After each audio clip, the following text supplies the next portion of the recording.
Hello friends नमस्कार जय जगन्नाथ पुणी थे आसला एसएसबी एएसआई कनेस्टेबल नियुक्ति देखो 2026 यह बड़ अपडेट जहाँकि बहुत बड़ पदवी रही 834 पदवी रही देखो जब आप 10th क्लास और +2 पास कर सहित कौन आईटीआई ट्रेड अच्छे तो आपने जॉब एलिजिबल हो पारे।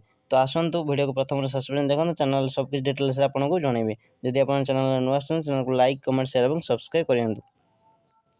एसएसबी एएसआई कनेस्टेबल आसला देखो 834 पदवी रही आप जानते सशस्त्र सीमा बल एसएसबी पदवी परमानेंट जॉब रही ग्रुप नॉन सी गेजेटेड और मिनिस्ट्रियल पदवी रही 837 कनेस्टेबल और 7टा एएसआई यहाँ ऑनलाइन मोड आवेदन हम ऑल इंडिया समस्त कैंडिडेट आवेदन करेंगे।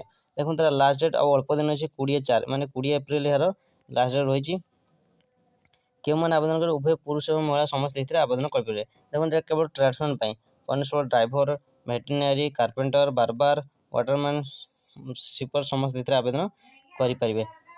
देखो आप ऑनलाइन आवेदन अलरेडी हो तो आप ऑनलाइन आवेदन कर योग्यता +2 पास होता दरकार तो आपते पोस्ट को ये बाहर तो आप जापर। देखो जदि आप वीडियो भल लगे वीडियो को लाइक कमेंट शेयर और सब्सक्राइब करूँ।